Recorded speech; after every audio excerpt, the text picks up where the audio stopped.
Planet of Fire, the fifth serial of Doctor Who's 21st season, first broadcast in 4 parts from the 23rd of February to the 2nd of March 1984.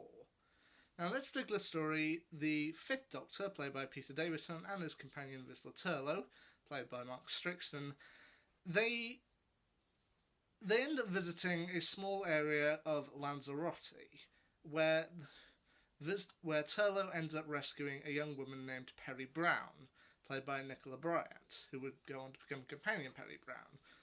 Now, she wants to be able to spread her wings and fly. She's a college student. She wants to be able to get out there and explore the world, and she's planning to go to Morocco.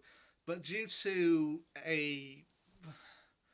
her stepfather, Howard Foster, played by Dallas Adams, trick, she ends up stranded on a boat, tries to swim to safety in order to sell one of the artifacts he had left behind, and from there, problems ensue, with all of them ending up on the desert planet of Sarn.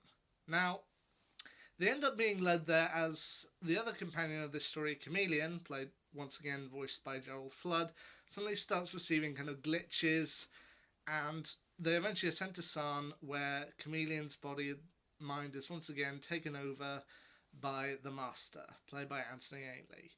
Now, the Master has come to Sarn purely because of an experiment that went wrong. He was experimenting with his tissue compression eliminator, and it ended up shrinking him. Not down to microscopic size, but still.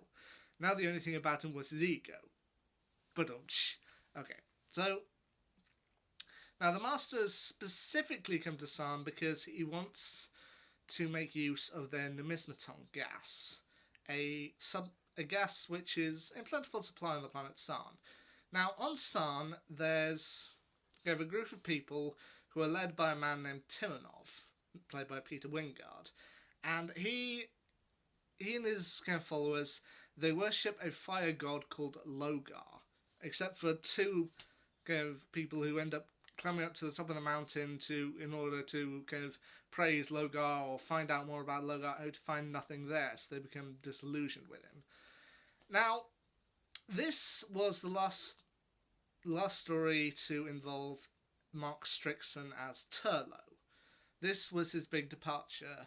Now, as I said with the previous story, not the previous one that I reviewed, but the one that comes before this in the series, the previous one saw the departure of Janet Fielding as Tegan Javanka, and this next one saw the departure of Mark Strickson as Turlough. Now, throughout this particular story, Turlough ends up discovering that the people of Sarn might actually be kind of survivors of a spaceship crash from his home planet of Trion. And he discovers that even more by that he has got a mark that the others seem to worship as some sort of chosen one mark. So it's like Harry Potter in that sense. And now, with the last story I actually reviewed, which was the last Chameleon story, The King's Demons, I said that I felt it was okay, but I felt the ending was a little bit abrupt. This time I think they do actually do it right, possibly because this was an exit story. They need to do something big to kind of see off Turlough, and I think they do a nice job here. I mean, ultimately what it comes down to is the Master trying to use the numismaton gas in order to return himself to regular size, and the Doctor trying to save all of the kind of residents of Sarn from an eruption from the volcano that the machinery will ultimately cause. And in the end, Turlough decides to stay behind in order to... He said that most of them are actually survivors from his home planet of Trion. And when he is eventually told that political prisoners are no longer persecuted, he chooses to return, which I think is a nice job for him. I mean, from what I understand, as I haven't exactly seen all of Turlough's episodes, he mostly started out as someone who was purely with the Doctor to try and trick them, to try and gain power, but over time he did come to be more understood. I mean, there is actually a point in this story, once again, where the Doctor says to him, well, if that's how you really feel, then we'll soon have to part ways, which possibly is a bit of foreshadowing towards the end of this particular story, but once again, I do like how it was handled, and I think Turlough's goodbye, was fairly good. It's also nice to see the tissue compression eliminator, which I think similar type of technology was later popped up again in Doctor Who in 2020. Actually, uh, the oh, hold on a sec.